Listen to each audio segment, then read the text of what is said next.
Dios les bendiga, amados hermanos. Una vez más estamos delante del Señor para pues honrar y bendecir su nombre, pero también para poder ministrar la palabra que el Señor nos pone en nuestro corazón. En esta oportunidad pues estamos con el propósito de ministrar el tema doctrinal que hemos venido platicando con ustedes ya desde hace algún tiempo. Prácticamente desde que empezó la pandemia empezamos en un estudio consecutivo de lo que son las diferentes facetas de la doctrina y pues creo que la doctrina realmente es algo interminable, es algo que no podemos decir que se va a terminar porque estemos en una faceta de doctrina avanzada. O sea, siempre habría algo más que hablar de la doctrina, porque ya en la medida que va pasando el tiempo nos damos cuenta que muchos de los temas que realmente nosotros ministramos en algún momento y que no los tenemos como doctrinales, cuando ya vamos acercándoles un poquito más la lupa, nos damos cuenta que realmente son temas que son muy, muy importantes en cuanto a lo doctrinal. Así que vamos a orar, vamos a presentarnos delante del Señor y vamos a suplicarle a Él que nos pueda bendecir a través de la ministración de esta enseñanza. Padre, te damos gracias. Una vez más estamos delante de ti, Señor, con el propósito siempre, Señor, de darte toda honra, toda gloria a ti, papito lindo.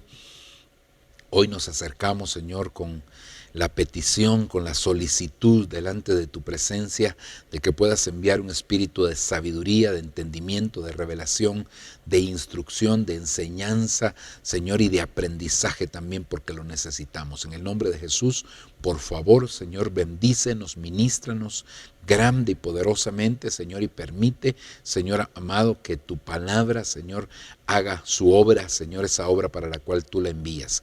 En el nombre precioso de Jesús te lo estamos solicitando, te lo pedimos, Padre del cielo, gracias te damos, Señor. Amén y amén. Si ustedes se recordarán, hermanos, llegó un momento en el ministerio del Señor Jesucristo que Él preguntó a sus discípulos, ¿quién dicen los hombres que es el Hijo del Hombre? Una pregunta que realmente en aquel momento la mayoría de los discípulos contestaron, pues unos dicen que tú eres uno de los profetas que ha resucitado, y luego empezaron a decir, unos dicen que tú eres Jeremías, y bueno, mencionaron ahí algunos nombres. Y luego la pregunta fue más directa y entonces el Señor preguntó, ¿y quién dicen ustedes que soy yo? Fíjense, ya no, la primera pregunta fue, ¿quién dicen los hombres que es el Hijo del Hombre? La segunda pregunta, y quisiera, miren, tal vez se lo estoy utilizando como introducción, pero quisiera ir a ese pasaje, si usted me parece que es Mateo, capítulo 16, versículo 18, si no estoy mal. Bueno, por ahí está, ¿verdad? Aquí está. Viniendo Jesús a la región de Cesarea de Filipo, preguntó a sus discípulos diciendo, ¿quién dicen los hombres que es el Hijo del Hombre? Ellos dijeron, unos Juan el Bautista, otros Elías y otros Jeremías, o alguno de los profetas. Él les dijo, ¿y vosotros quién decís que soy yo? Fíjese que me llama mucho la atención, porque la segunda vez que el Señor pregunta, Él ya no pregunta ¿y quién dicen ustedes que es el Hijo del Hombre? Sino que dice, ¿y quién dicen ustedes que soy yo? Mire qué pregunta tan impresionante. Y realmente, hermano, la respuesta pues nosotros la conocemos. Pedro, tú eres el Cristo, el Hijo del Dios viviente. Pero esa era, digamos que era una parte de la respuesta, pero realmente cuando nosotros vemos quién es Jesús, hermano, Jesús lo es todo, ¿verdad? Según lo dice la Escritura. Él era llamado el Hijo del Hombre, el León de la tribu de Judá, hermano, el Cristo, el Mesías. Bueno, Cristo y Mesías es exactamente lo mismo. Jesucristo. Bueno, hermano, hay varias maneras como se llamaba al Señor Jesucristo, ¿verdad? Sin embargo, me llama mucho la atención porque realmente, hermano, para conocer a una persona tenemos que saber sus orígenes. Y yo creo que el Señor Jesucristo, cuando hizo esa pregunta, realmente Él se estaba refiriendo a sus orígenes. También Él era llamado el Verbo. Y el Verbo es conocido, hermano, como el nombre que tuvo el Señor Jesucristo en la eternidad pasada.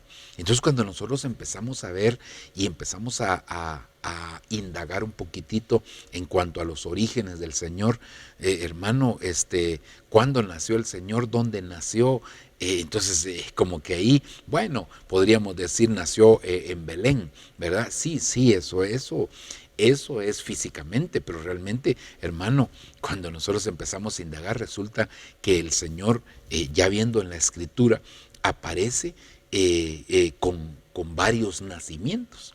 Y ese es el objetivo de analizar este tema que hoy quiero compartir con ustedes. Los nacimientos del Señor Jesucristo, pero más que del Señor Jesucristo, los nacimientos del Verbo. Porque el Verbo fue como le digo, fue una de las, oiga, ¿cómo lo voy a decir? El Verbo fue una de las creaciones originales, ¿verdad?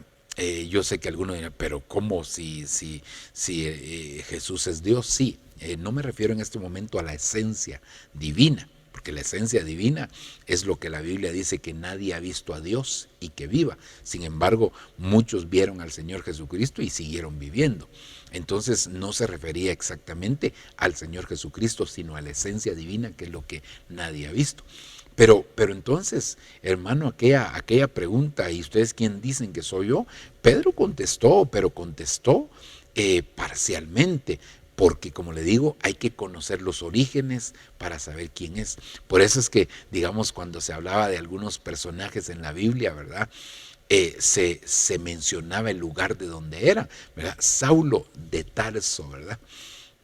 Simón de Cirene, así, y hay varios, María Magdalena, es decir, María de Magdala, era el lugar, ¿verdad? Hermano, y así, el Gadareno. ¿Por qué el Gadareno? Porque era el lugar de donde él provenía, pero nosotros no podríamos decir eso del Señor Jesucristo. Sí podríamos decir Jesús de Belén, sí, pero hermano, ese es Jesús, el hombre, pero realmente el Verbo tiene otros nacimientos. Entonces yo quisiera ir con ustedes a leer este versículo, capítulo 9, versículo 6 del libro de Isaías, porque dice, porque un niño nos ha nacido, un hijo nos ha sido dado, y el principado sobre su hombro. Fíjese que, hermano, cuando nosotros vemos esto, en primer lugar habla, voy a cambiar el color, me gusta más este color, habla de un niño, habla de un hijo y habla de un principado. Es decir, habla de tres facetas aquí. No me quiero detener en eso porque no es realmente el objetivo del estudio, pero solo para que vea que ahí hay tres facetas. Ahora, y el principado sobre su hombro. Se llamará su nombre, el niño, el hijo, el príncipe o principado, admirable, consejero, Dios fuerte, Padre eterno. ¿A quién le llaman Padre eterno? Si aquí está hablando del Señor Jesucristo. Padre eterno, príncipe de paz. Bueno, príncipe de paz todos lo aceptamos como tal. Hermano, admirable, consejero, Dios fuerte, pero al Señor Jesucristo le está llamando Padre y no Jesús era el Hijo, pues. Bueno, recuérdese que hay un momento que el Señor dice, he aquí los hijos que me has dado, ¿verdad? Hermano, entonces, bueno, pero ese sería otro tema, no me quiero detener tampoco en esto porque no es el objetivo. El punto es, hermano, quizás hacer énfasis, un hijo nos ha nacido, un niño nos ha nacido y un hijo nos ha sido dado, pero quedarme en esto, un hijo nos ha nacido. El nacimiento entonces de ese niño, ¿verdad? Ese niño que aquí vino en calidad de niño, pero que realmente no era niño en la eternidad pasada, ¿verdad? Entonces, cuando nosotros nos damos cuenta, hermano, de esto, realmente Aquí habría muchas cosas que decir y como le decía, este pasaje pues se está refiriendo al Señor Jesucristo, hermano, pero este niño que ha nacido, o que nos ha nacido, según dice aquí el versículo, es el mismo verbo, hermano, el verbo que se hizo carne, ¿verdad? Pero que Dios nos muestra a través de su palabra, hermano, que esto no es solamente un nacimiento, sino que es un proceso, hermano, de varias etapas de nacimiento, y que pues definitivamente, hermano, nosotros le hemos denominado a este tema, hermano, los 7 nacimientos del verbo. Esos 7 nacimientos del verbo, hermano, empiezan desde la eternidad pasada hasta que Él vino aquí a la tierra, y aún hoy en día Él sigue naciendo. Lo voy a explicar más adelante, eso último que dije, aún hoy en día Él sigue naciendo, ¿verdad? Porque definitivamente, hermano, el Señor Jesucristo como el verbo es la cabeza de toda la creación, y eso lo dice claramente la palabra. Él es el principio de la creación. Él es el principio de la creación. Entonces, si es el principio, es el primogénito, es el primero, es la raíz de la creación, por así decirlo, hermano, entonces quiere decir que tuvo principio, el verbo. La esencia no, pero el verbo, hermano, sí tuvo principio. Entonces, el primer nacimiento que quisiéramos analizar aquí es de lo increado a lo creado. Es decir, Dios en esencia es increado, es decir, no fue creado. Hermano, no fue creado, ¿verdad? Era lo que existía antes de cualquier tipo de creación, hermano. Pero ahora, entonces, para poder introducir al mundo al verbo, tuvo que haber una creación. Entonces, mire lo que dice aquí, pues, Apocalipsis 3:14. Escribe al ángel de la iglesia de la Odisea, el amén, el testigo fiel y verdadero, el principio de la creación. ¿De quién es el que está hablando aquí? Está hablando el Señor Jesucristo. Usted sabe, hermano, que el libro de Apocalipsis, esta es la revelación de Jesucristo que Dios le dio para mostrar a sus hijos, pero es la revelación de Jesucristo. Entonces es Jesucristo el que está hablando, hermano, ¿verdad? Y Él es el principio de la creación, porque, hermano, definitivamente todas las cosas, recuérdese que por Él fueron hechas. No podían ser hechas todas las cosas por Él si Él no hubiera sido el principio. Entonces Él tenía que estar antes de todas las cosas, Él tenía que estar. Por eso es que Él es el principio de la creación, ¿verdad? Definitivamente este primer nacimiento, hermano, se remonta a antes de que fuera creado alguna otra cosa, ¿verdad? Tuvo que haber que es la primera delegación de Dios, por así decirlo, hermano, ¿verdad? Cuando se delegó en Padre, Hijo y Espíritu Santo, porque la esencia del Padre, la esencia del Hijo y la esencia del Espíritu Santo, hermano, no son creados, pero los recipientes, los receptáculos que contenían esa esencia, esos sí fueron creados, que eso es llamado el Padre, el Hijo o Verbo y el Espíritu Santo. Entonces, a esas tres receptáculos, recipientes o receptores de la esencia divina, hermano, esos sí ya fueron creados. Y a eso es lo que se le conoce, hermano, definitivamente como, en este caso específico, como el Verbo, ¿verdad? En este principio, hermano, definitivamente aquí todavía no había nada creado, no existía tiempo, no existía espacio, no existía materia. En eso antes, hermano, en esa eternidad pasada que nosotros le llamamos, no existía ni tiempo, ni espacio, ni materia, ni antimateria, hermano, ni siquiera eternidad, hermano, solamente existía Dios. Antes de que fuera creado, hermano, solamente existía Dios. Entonces miremos aquí, hermano, yo le puse esto con el propósito de que de darme a entender un poquito, y a veces no es tan fácil como explicarlo, ¿verdad? Este primer nacimiento, punto de la creación de Dios, se remonta a antes de la creación de todo, donde nada estaba creado. No existía el tiempo, el espacio, la materia, la antimateria, ni la eternidad. Solo existía Dios. Y a esa soledad divina los rabinos le llaman Ayin Sof.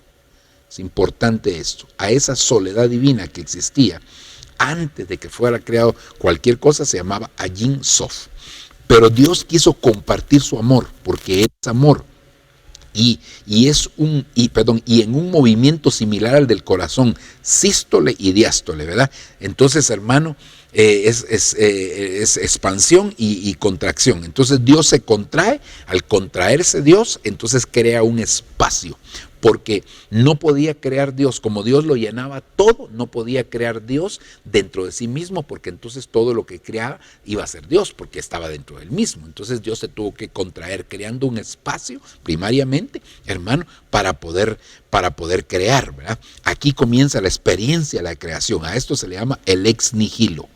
Ex nihilo es el lugar, hermano, cuando es ahí el espacio que Dios creó para poder, que Dios sí creó para poder empezar a crear cualquier otra cosa, ¿verdad?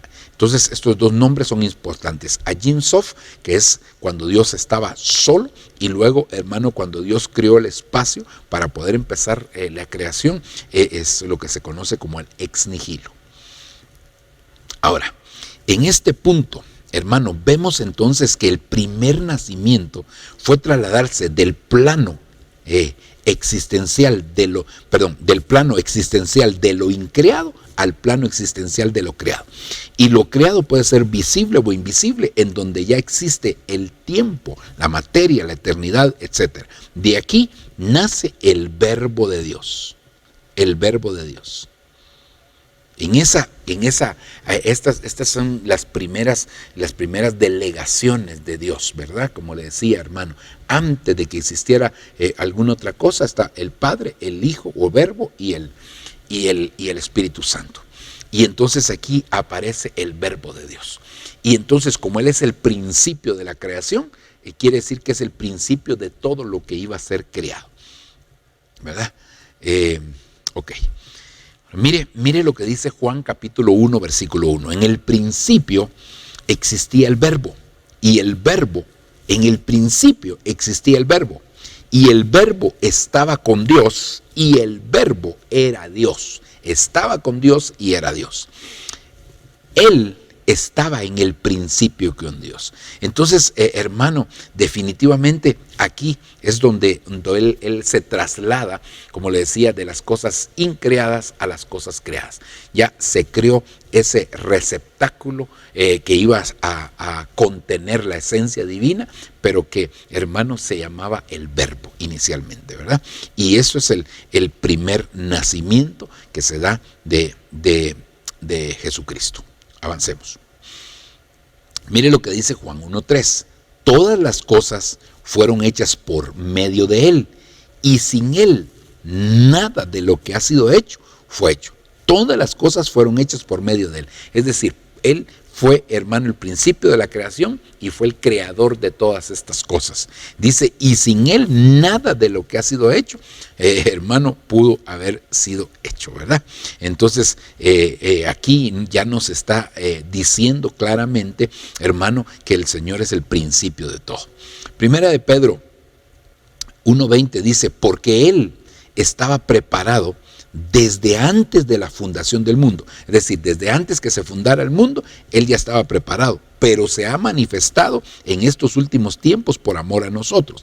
Es decir, hermano, que Jesucristo ya estaba preparado para venir a ser el Verbo que iba a ser inmolado. El cordero que iba a ser inmolado.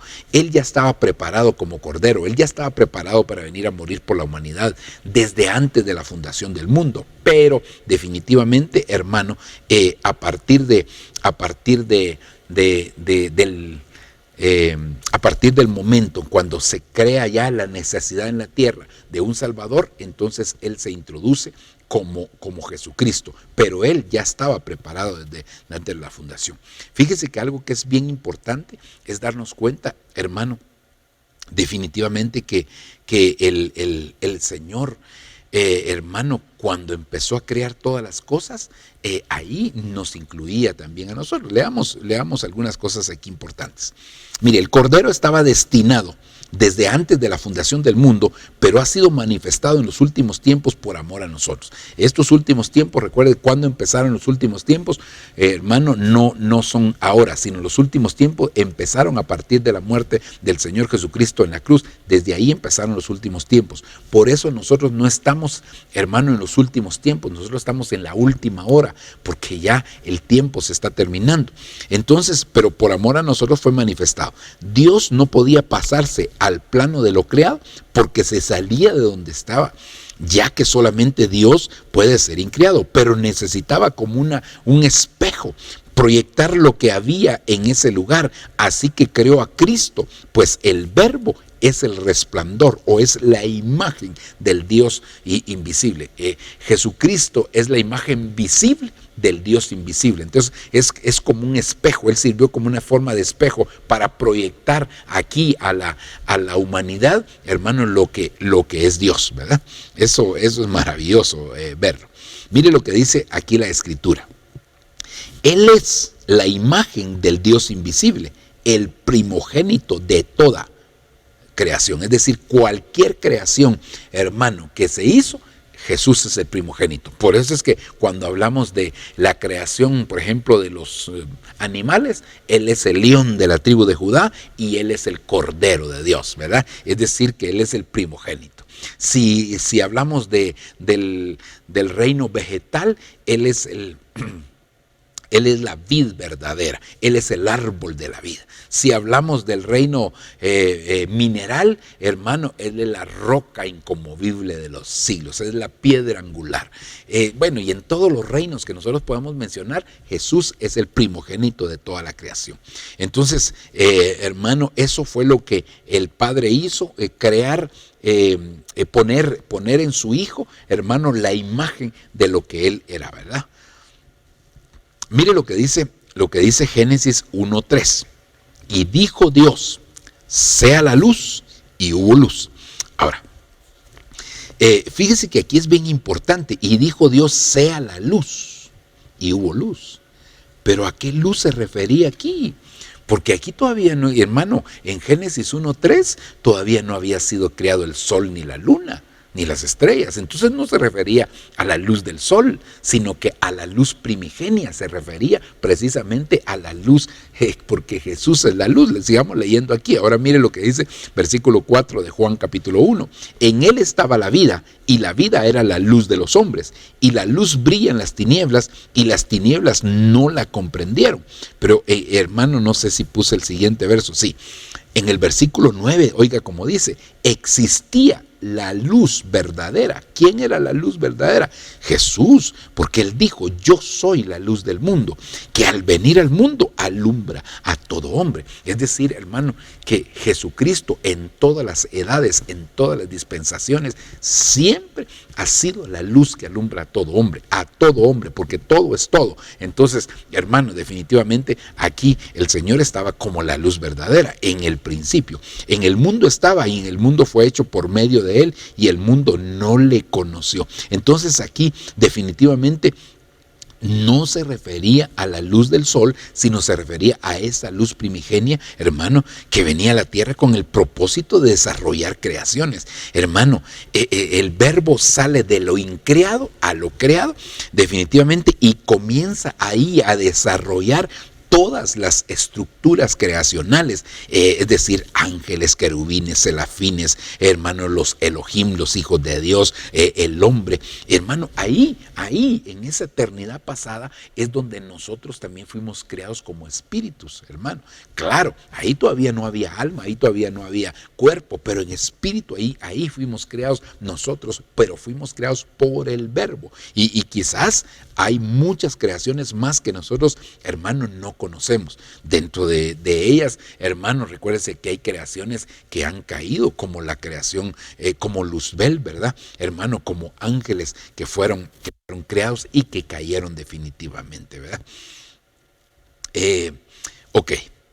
Entonces, hermano, quiere decir que la Biblia viene a constituirse una especie de paréntesis dentro de toda esa eternidad, ¿verdad? Hermano, esa eternidad pasada que nosotros la conocemos, que prácticamente la Biblia empieza desde Adán y termina en Apocalipsis capítulo 22, donde ya se habla en esos últimos capítulos de Apocalipsis, se habla de cielos nuevos y tierra nueva. Recuérdese que entonces ahí viene a ser un paréntesis dentro de toda esa eternidad y va a empezar la eternidad futura, por así decirlo, ¿no? Esa no es una forma correcta tal vez de decirlo, pero para entenderlo, ¿verdad? Hablamos de la eternidad pasada, donde fue, hermano, donde fue puesto el verbo, ¿verdad? Ya como una creación, como el principio de la creación, y de ahí, hermano, empiezan todas las estructuras generacionales hasta terminar después, hermano, ya con los cielos nuevos y la tierra nueva, ¿verdad? Así que es tremendo. Ok, sigamos. Ahora, fíjese hermano que Hebreos capítulo 1, versículo número 2 dice: en estos últimos días nos ha hablado por su Hijo, a quien constituyó heredero de todas las cosas, por medio de quien hizo también el universo. Es decir, fue por medio de Cristo que se hizo todo el universo. Él, es decir, Cristo, es el resplandor de su gloria, es el reflejo de su gloria y la expresión exacta de su naturaleza, y sostiene todas las cosas con la palabra de su poder. Después de llevar a cabo la purificación de los pecados, se sentó a la diestra de la majestad en las alturas. Entonces, hermano, Jesús es el resplandor de la gloria de Dios y la expresión, la manifestación exacta de su naturaleza. Por eso es que, como dice un amigo apóstol, hermano, que muy amado, dice, Jesús cuando estuvo en la tierra era 100% Dios y 100% hombre, ¿verdad? y es una tremenda realidad. Ok, avancemos. Juan 3:16, porque de tal manera amó Dios al mundo que dio a su Hijo unigénito para que todo aquel que en él crea no se pierda, mas tenga vida eterna. Entonces quiere decir, hermano, que el verbo era la proyección de Dios hacia aquí en la tierra, ¿verdad? Era Dios, pero diferente del Padre, hermano, definitivamente, ¿verdad? O diferente, no del Padre, sino diferente de Dios, la esencia que estaba en aquella soledad en el principio, ¿verdad? Definitivamente, hermano, Dios delegó en el Hijo, Dios la esencia delegó en el Hijo todas las creaciones, hermano, para que en Él se consumara todo, en Él estuviera centrado todo, ¿verdad? Todo lo hizo definitivamente, hermano, por amor a nosotros, tanto así que después terminó dando a su propio Hijo, ¿verdad? Ok, entonces ese primer nacimiento es cuando Jesús sale de lo increado a lo creado. Quizás este sea el nacimiento un poquito más difícil de comprender, porque Jesús, hermano, como Dios, tiene la esencia divina en él, tiene la esencia divina. Y él salió de eso que estaba increado a lo creado, ¿verdad? Y por eso es que él es conocido como el principio de la creación. Espero darme a entender en todo esto, hermano, porque a veces nos cuesta, tal vez lo asimilamos, pero nos cuesta darlo a entender. Así que espero en el nombre del Señor. El segundo nacimiento del Señor es la cesárea divina. ¿Por qué la cesárea divina, hermano? Porque Él nació, según lo dice este verso que voy a poner en este momento, Isaías 7:14, por tanto, el Señor mismo os dará una señal. He aquí, una virgen concebirá y dará a luz un hijo y le pondrá por nombre Emmanuel. Mire, definitivamente, hermano, ¿por qué era una señal? Porque era una virgen la que iba a concebir. Alguien dirá, pero mire, esto ya se ha dado porque hay mujeres que se han casado vírgenes. Sí, pero en el momento que tienen una relación sexual pierden su virginidad. Pero aquí no está hablando de eso, sino que aquí está hablando de que una virgen iba a concebir. Entonces quiere decir que, hermano, por eso este segundo nacimiento es el conocido como la cesárea divina. ¿Por qué, hermano? Porque es algo sobrenatural. ¿Cómo, hermano, Jesús entró en el vientre de María? ¿Cómo fue que llegó ahí? ¿Y cómo salió, hermano? Fíjese que el Señor, Dios utilizó a María como un instrumento para para poder, hermano, para poder recibir a Jesucristo en su vientre, y luego para poder salir también de ahí, darlo a luz, pero darlo a luz no por medios naturales, porque él la utilizó como un instrumento, y tal como la encontró Dios, así se la entregó a su esposo. Él la encontró virgen y se la encontró virgen. Ahora, aquí hay algo bien importante, y ya lo vamos a ver en un momentito aquí, hermano, porque ¿qué es lo que pasa? Que a veces se habla de la virginidad eterna de María. No, hermano, porque María sí tuvo otros hijos. Entonces, y eso lo dice la Escritura, lo vamos a ver allá ya en un momentito. Pero mire, eso es como un rayo de luz que penetra en un cristal, ¿verdad? En un prisma, hermano, penetra la luz y se proyecta del otro lado. Pero el cristal no sufre ningún daño cuando la luz pasa a través de él. Entonces lo mismo pasó con Jesús. Jesús, hermano, fue puesto en el vientre de María sin producirle ningún daño, y de la misma manera el Señor salió. Cuando José tuvo sus otros hijos con María, José, hermano, encontró a María virgen de la misma manera. Ahí ya con él fue que ella perdió su virginidad. Por eso es un error hablar de la virginidad eterna de María, porque eso no es cierto, porque la Biblia sí habla que ella tuvo otros hijos. Entonces mire qué tremendo, hermano. En este nacimiento ya no solo bastó que él estuviera en el plano existencial, es decir, que ya entrara a lo creado, hermano, sino que ahora Dios mismo iba a convertirse en un humano. Es decir, ya no solo estamos hablando de que él entró, hermano, al ex nihilo, ¿verdad? Ya entró a ese lugar, hermano, donde empezó toda la creación. No, sino que ahora ya estamos hablando de que él ahora se está introduciendo en el vientre de una mujer para convertirse, hermano, en un ser humano. Ese es un milagro extraordinario, hermano. Y es que mire, la palabra del Señor dice que, hermano, y vamos a leer este versículo, si quiere lo leemos aquí. Así que por cuanto los hijos participan de carne y sangre, él igualmente participó de lo mismo. Es decir, así como nosotros, hermano, participamos de carne y sangre, Jesús también participó de lo mismo. Es decir, Jesús vino, hermano, en un cuerpo similar al nuestro, solo que el cuerpo nuestro estaba relacionado con el pecado. El cuerpo de él no estaba nunca relacionado con el pecado. Entonces, hermano, qué tremendo, porque el Señor participó igualmente de lo mismo, de carne y sangre, para anular mediante la muerte el poder de aquel que tenía el poder de la muerte, es decir, el diablo.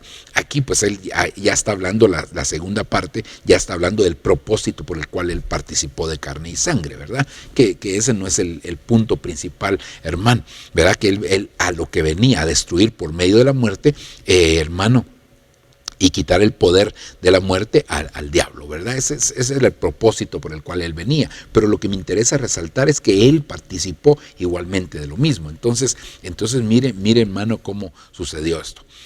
Y mire, Filipenses capítulo 2 versículo número 5 dice: haya pues en vosotros esta actitud que hubo también en Cristo Jesús, el cual, aunque existía en forma de Dios, no consideró el ser igual a Dios como algo a que aferrarse, sino que se despojó a sí mismo, tomando forma de siervo, haciéndose semejante a los hombres, y hallándose en forma de hombre, se humilló a sí mismo, haciéndose obediente hasta la muerte de cruz. Es decir, que el verbo aquí se despojó de sus atributos divinos, hermano, se humilló a sí mismo para hacerse semejante a los hombres. Es decir, que él vino en calidad de Dios, es y sigue siendo el Hijo de Dios. Él vino en calidad, pero se despojó de sus atributos divinos para participar igualmente de cuerpo y sangre, de carne y sangre, y así, hermano, compadecerse, hermano, de nosotros, y que nosotros entendamos también, hermano, que él vino en esa condición de hombre. Él se humilló hasta lo sumo, dice la Biblia, hermano, se humilló para participar de un cuerpo semejante al nuestro, y para hacer y para compadecerse, para poder tener misericordia, para poder entendernos a nosotros en la condición en la que estamos, hermano. Mire qué tremendo, hermano. Ahora, Lucas 1:35 dice, respondiendo el ángel le dijo, el Espíritu Santo vendrá sobre ti y el poder del Altísimo te cubrirá con su sombra. Por eso lo santo que nacerá, dice, será llamado Hijo de Dios. Entonces, el Verbo vino a nacer en la tierra a través de una mujer virgen, por supuesto, escogida de parte del Señor.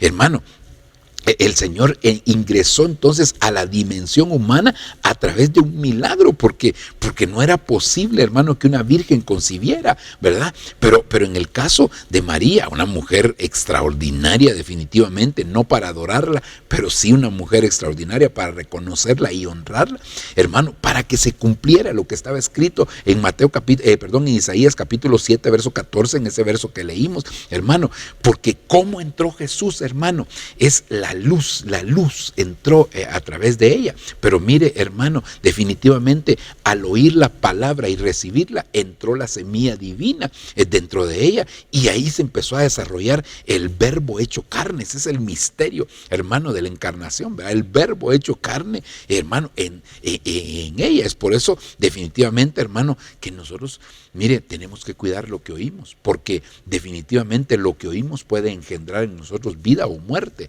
puede engendrar algo que viene de parte de Dios o algo que no viene de parte de Dios, ¿verdad?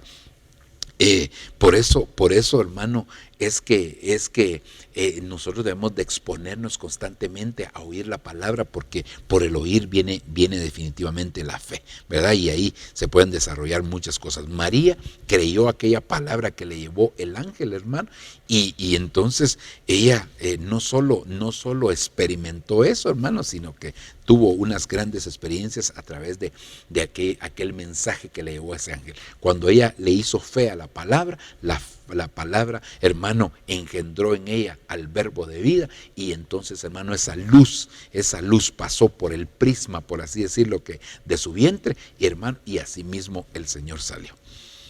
Ok, mire lo que dice Marcos 6:3, y aquí se respalda lo que le decía, que María no permaneció virgen siempre. Ella dio a luz a Jesucristo en estado de virginidad. Así la tomó José, y luego, hermano, entonces ya después tuvo sus hijos. Mire lo que dice, ¿no es este el carpintero, el hijo de María y hermano de Jacobo su hermano, José, Judas y Simón? O sea, tenía hermano Jacobo, José, Judas y Simón, cuatro hermanos. ¿No están sus hermanas ahí con nosotros?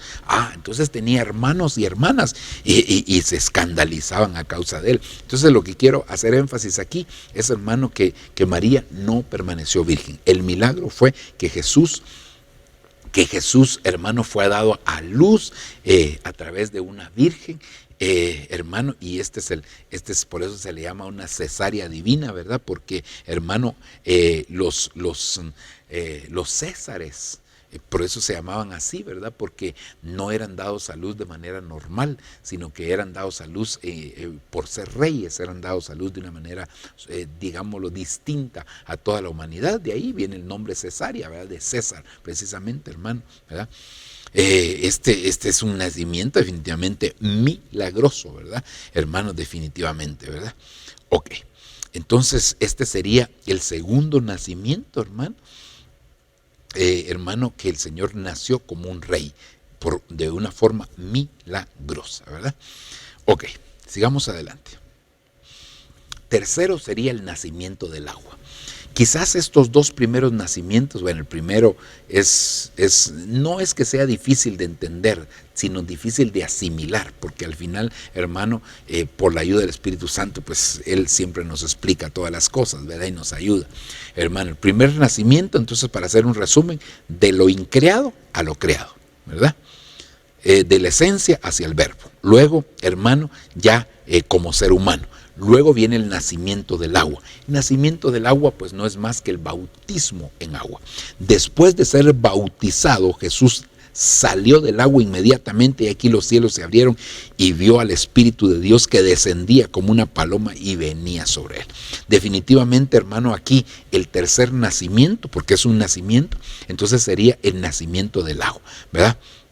definitivamente aquí se realiza a través del bautismo, que es sumergirse completamente, ¿verdad? Es morir. Por eso es que el bautismo tiene el principio de morir, hermano, al introducirse al agua, y resucitar o nacer de nuevo, ¿verdad? Ahí, hermano, es sumergirse plena y completamente, ¿verdad? Ahí en ese bautismo ocurren muchas cosas, hermano, definitivamente. Quizás la más importante para mí es el nuevo nacimiento del alma. El bautismo en agua es el nuevo nacimiento del agua. Es poner al alma ya en la condición para empezar lo que es la restauración de la misma, ¿verdad? Definitivamente. Ok.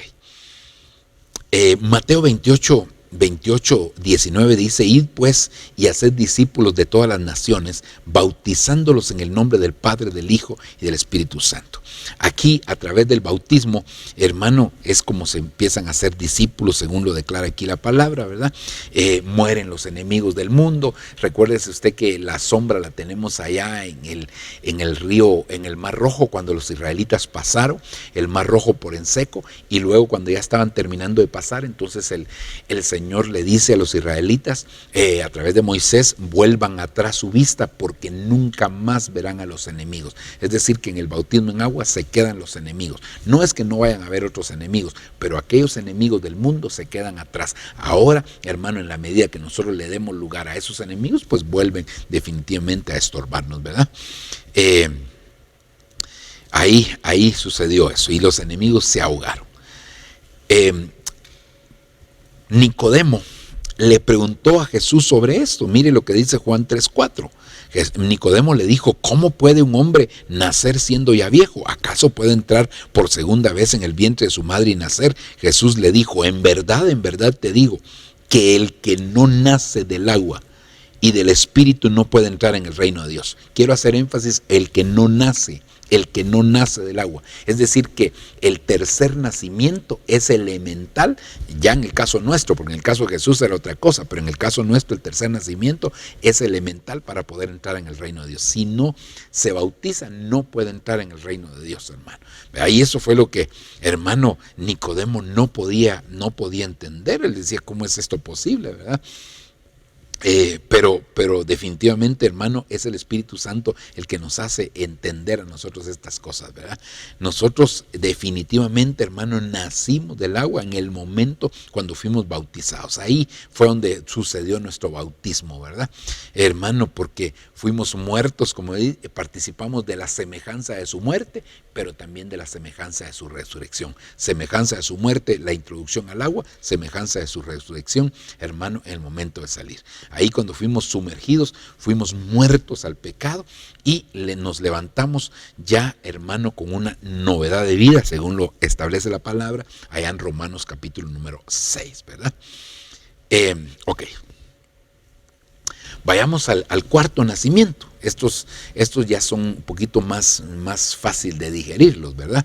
Y tiene que ver con el anterior, porque están aquí descritos en Juan capítulo 3, verso 7. No te asombres que te haya dicho: os es necesario nacer de nuevo. El viento sopla donde quiere y oyes su sonido, pero no sabes de dónde viene ni a dónde va. Así es todo aquel que es nacido del Espíritu. En el verso, hermano, que leímos de Mateo capítulo 3, verso 16, que vamos a leerlo aquí. Ay, pensé que aquí lo tenía, vamos a ver. No lo tengo. Pero es ese verso donde dice, hermano, que él se introdujo al agua y entonces, en el momento que salía, vio al Espíritu Santo descender sobre él. Ahí se manifestó el cuarto nacimiento. Y también en Juan capítulo 3, verso 4, donde dice que el que no nace del agua y del Espíritu. Entonces hay que nacer del Espíritu. ¿Cómo se nace del Espíritu? Hermano, se nace a través del bautismo en el Espíritu. Ese es el nuevo, el nuevo nacimiento del Espíritu, digámoslo así, ¿verdad? Que es el bautismo en el Espíritu, ¿verdad? Entonces, eso mismo fue lo que sucedió en el Señor cuando Él se fue a bautizar, ¿verdad? Ahí tuvo el Señor prácticamente este cuarto nacimiento, ¿verdad? Pero este nacimiento, hermano, del Espíritu es la habilitación para iniciar el ministerio. Usted se da cuenta que cuando Jesús es bautizado en agua, en Mateo capítulo 3, verso 16, ese es uno de los últimos, me parece que es el último verso del capítulo 3 de Mateo, pero ya en el capítulo siguiente, ya lo vamos a ver ahorita, hermano, solo déjeme leer Juan 1:32. Juan dio también testimonio diciendo,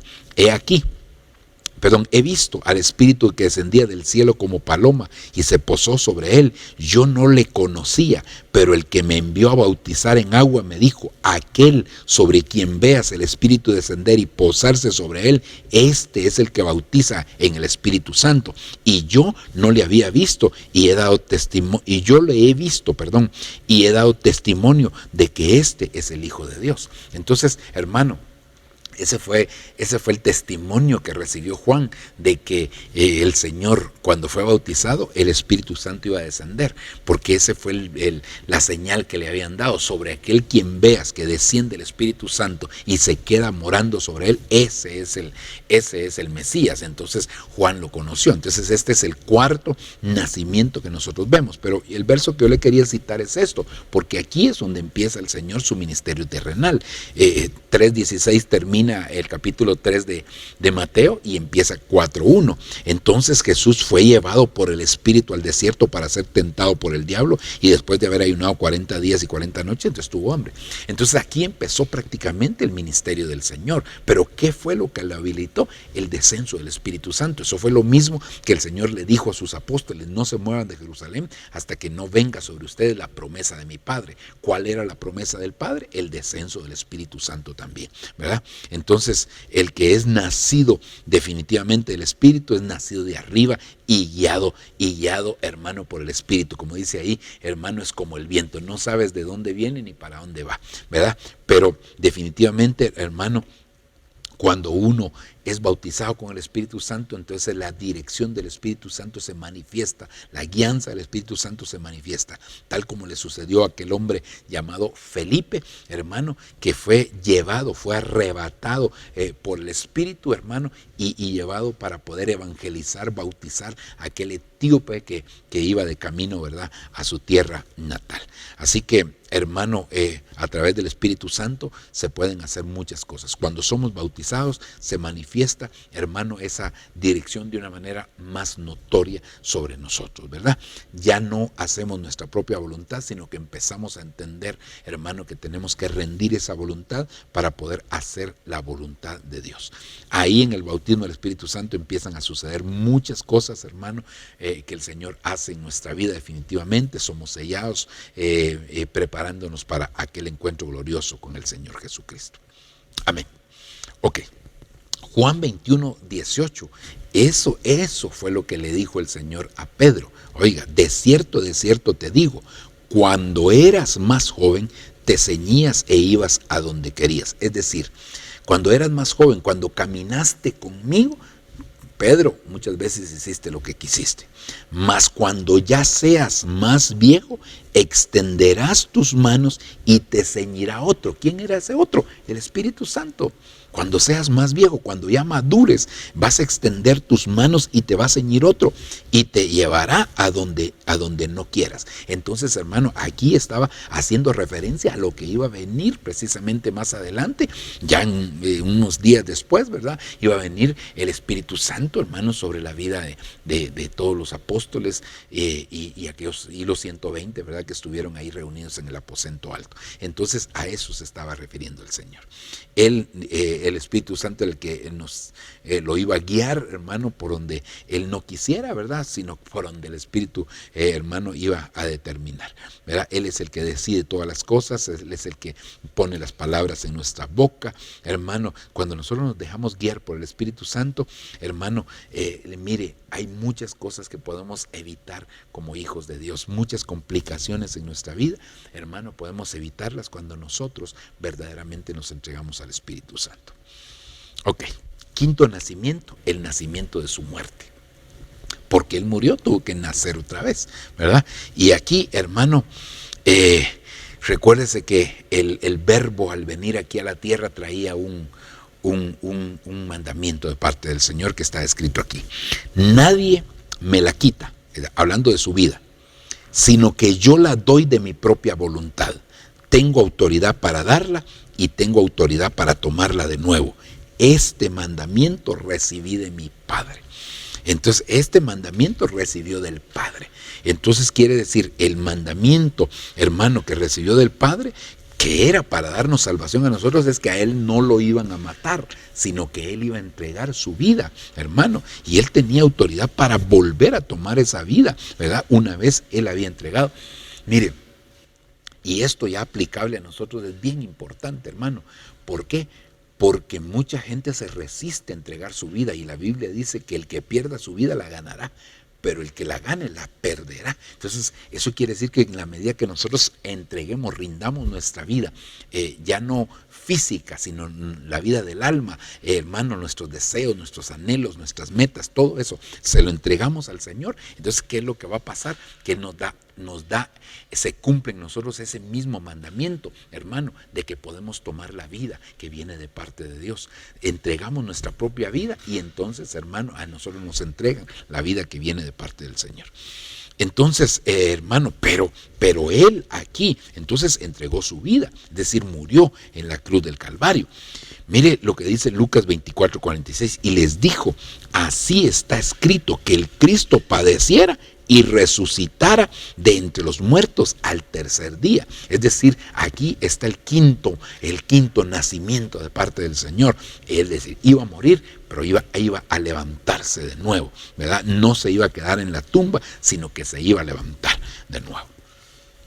Filipenses 3:10, y por eso el apóstol Pablo dice, quiero conocer a Cristo. Pero no le conocía, no, Pablo ya era el perito arquitecto de la iglesia. Quiero conocer a Cristo, y oiga, y experimentar el gran poder que lo levantó de los muertos. Quiero sufrir con Él y participar de su muerte. Mire, atrevido el apóstol Pablo, hermano, pero eso nos toca a nosotros. Por eso es que la palabra del Señor dice, con Cristo estoy juntamente crucificado.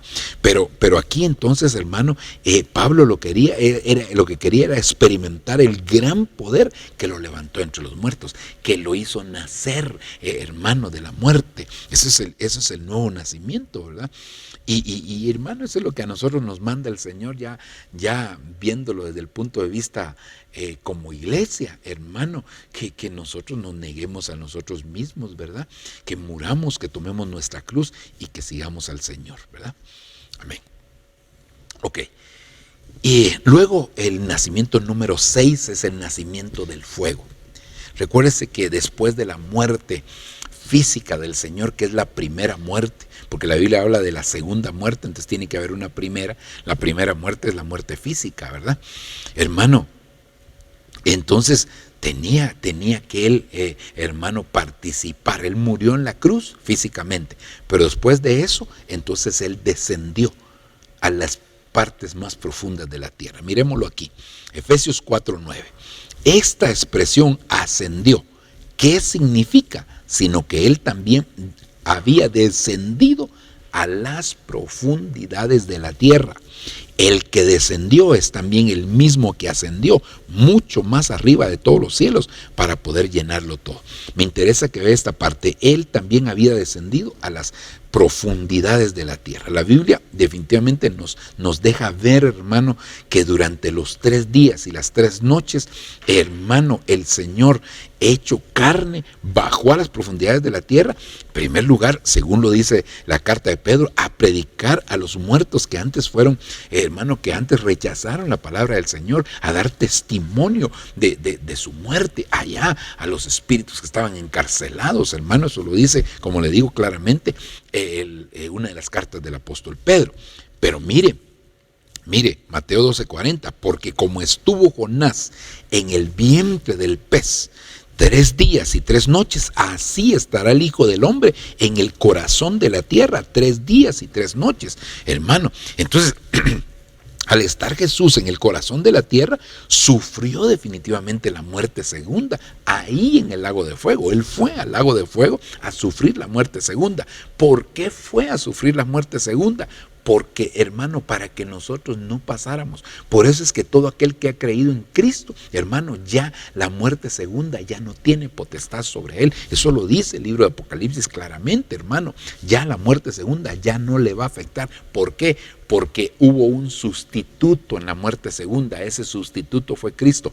El que muera sin Cristo no solo va a morir físicamente, sino va a morir en la muerte segunda, que la muerte segunda no es que vayan a estar extinguidos, sino van a estar por la eternidad en sufrimiento ahí en el lago de fuego, hermano. Entonces Él fue por nosotros, hermano, a esa muerte, para que nosotros no tuviéramos que pasar por eso.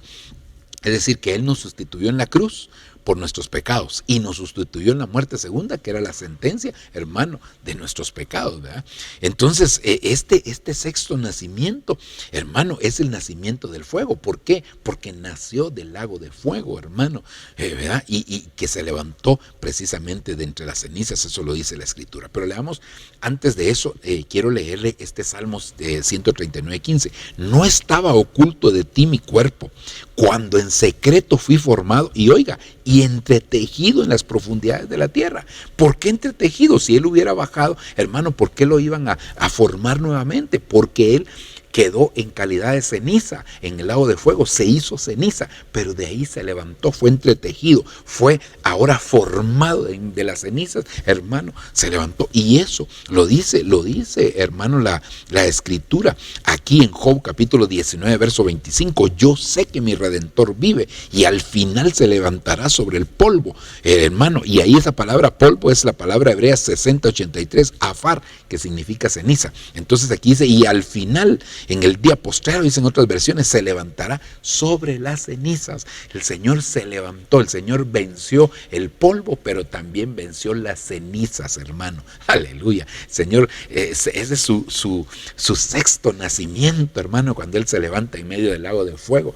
Imagino qué impresión la que tuvo el diablo cuando se dio cuenta que Jesús se levantó aún de las cenizas, hermano. Él creyó que morir en la cruz, ahí era el final de Jesús, y no se dio cuenta, hermano, que solo murió y el Señor, hermano, resucitó, pero luego fue, hermano, al lago de fuego a pasar por nosotros ese sufrimiento terrible que la humanidad, los que rechacen a Jesucristo, van a tener, los moradores en la tierra van a tener por la eternidad. Qué tremendo.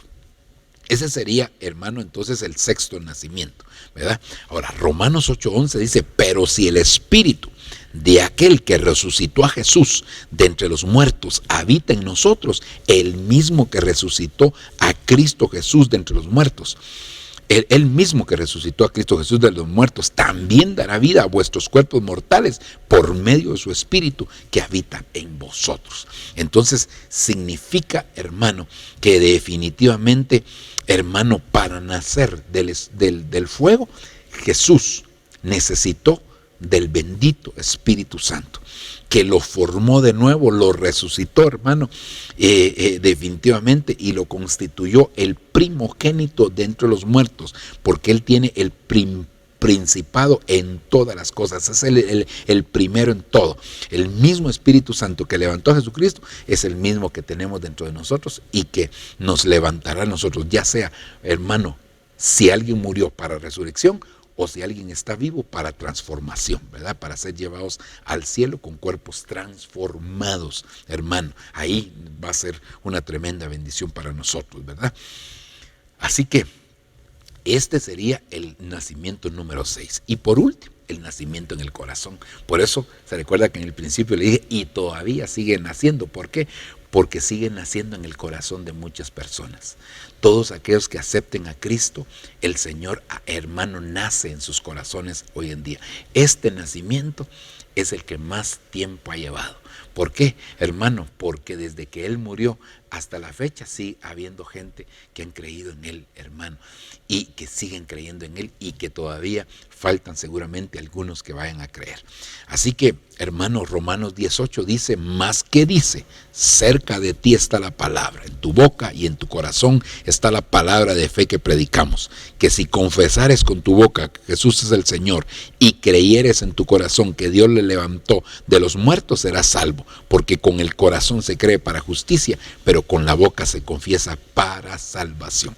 Desde el momento, hermano, que con el corazón creímos y confesamos con nuestra boca, el verbo de Dios hecho carne nació en nuestros corazones y ahora, hermano, nuestro propósito es que Él crezca cada vez más y más en nosotros para que demos frutos y cada día pues nos parezcamos más a Él. Mire, Mire lo que dice la Escritura, Juan 1:12. Pero a todos los que lo recibieron, a los que creen en el nombre, en su nombre, les dio potestad de ser hechos hijos de Dios. Creer nos dio la potestad de ser llamados hijos de Dios, los cuales no nacieron de sangre, ni de voluntad de carne, ni de voluntad de varón, sino de Dios. Y el Verbo se hizo carne y tabernaculizó entre nosotros. No solo entre nosotros como un grupo que estaba, no, dentro de nosotros, hermano. Y contemplamos su gloria, gloria como la del unigénito del Padre, lleno de gracia y de verdad. Aleluya. Así que, hermano, todos aquellos que oigan el mensaje del Señor, hoy es tiempo de escuchar ese mensaje, pero con oídos circuncidados, ¿verdad? Con oídos sensibles para poder aceptar a Cristo en su corazón, porque ese es el último nacimiento y es el nacimiento, hermano, que está teniendo hoy en día en muchos corazones, en muchos lugares, el Señor se está manifestando. Tremenda bendición esta. Ahora, entonces esos son los 7 nacimientos, del Verbo, hermano, ¿verdad? Número 1, dijimos el nacimiento de lo increado a lo creado, ¿verdad? Diríamos, hermano, de lo invisible a lo visible, ¿verdad? Porque Él al final se hizo visible. De la esencia, hermano, a lo creado, para que Él fuera el principio de la creación. Luego, hermano, hablamos del nacimiento de la cesárea, del nacimiento a través de una virgen, la cesárea divina. Luego hablamos del nacimiento del agua, número 3. Número 4, que es el bautismo en agua. Número 4, el nacimiento del Espíritu, que es el bautismo en el Espíritu. Número 5, el nacimiento de su muerte. Él se levantó después de la muerte. Número 6, el nacimiento del fuego, que Él se levantó también del lago de fuego. Y número 7, el nacimiento en nuestros corazones. Esos son los 7 nacimientos. Pero ahora solamente quisiera, hermano, mostrarle que esos 7 nacimientos del Verbo tienen su aplicación también para nosotros. Es decir, al final nosotros tenemos que nacer esas 7 veces también. Entonces, mire, aquí se lo pongo. Número 1, creados como espíritus en la eternidad. Así como ¿verdad? Él fue creado como el Verbo fue creado, ¿verdad? Como el Hijo fue creado, perdón, no el Verbo, sino como el Hijo fue creado. Entonces, hermano, así nosotros fuimos creados por el Hijo, fuimos creados en espíritu. Número 2, hermano, el nacimiento físico con espíritu, alma y cuerpo a través de nuestra madre, ¿verdad? Número 3, el bautismo en agua. Hermano, número 4, el bautismo en el Espíritu Santo. Número 5, formados en medio de las pruebas, hermano, porque es el fuego de la prueba. No os sorprendáis del fuego de prueba, ese es el nacimiento del fuego. Hermano, número 6, en la muerte del yo, ¿verdad? Según Gálatas 2:20, ya no vivo yo, sino que Cristo vive en mí. Número 7, el nuevo nacimiento, que cronológicamente vendría a ser el tercero, ¿verdad? Es decir, hermano, que si lo vemos de una manera cronológica, este número 7 tendría que estar aquí antes, ¿verdad? Del bautismo en agua, ¿verdad? En el caso del Señor, pues era el orden, por eso lo puse así. Pero en el caso nuestro ya vendría a ser este nacimiento, vendría a ser aquí el nuevo nacimiento, ¿verdad? Que es el nuevo nacimiento, hermano, que nosotros necesitamos para ya empezar todos los pasos siguientes. Así que esto es aplicable a nosotros de una manera extraordinaria. Vamos a dejarlo ahí, hermano. Espero haber sido lo más explícito posible. Lo que yo no logré explicar adecuadamente, que el Espíritu Santo se lo pueda explicar a usted para que de esa manera podamos ser bendecidos. Oremos y nos presentamos delante del Señor. Padre, te damos gracias de una manera muy especial, Señor, por permitirnos estar en esta hora, Señor, hablando, platicando, enseñando, instruyendo con relación a tu palabra, esta enseñanza preciosa de los 7 nacimientos del Verbo. Yo te suplico, papaíto, por favor, que tú te manifiestes, que tú te glorifiques de una manera especial en nosotros y que nos des el entendimiento, la sabiduría, la revelación, la comprensión espiritual para, Señor, poder asimilar de manera correcta, Señor, tu palabra, Señor, y así aplicarla también a nuestra vida. En el nombre poderoso de Jesús, Señor, te lo estoy suplicando, te lo pido, Padre bendito, bendice a tus hijos, a cada uno por nombre, Señor, y plasma esta enseñanza en sus corazones conforme a tu Espíritu Santo. En el nombre de Jesús te lo pido, Señor, gracias. Amén y amén. Que Dios me los bendiga, amados hermanos. Ha sido un gusto poder estar con ustedes y esperamos en el Señor poder continuar con esta serie de estudios. Bendiciones para todos.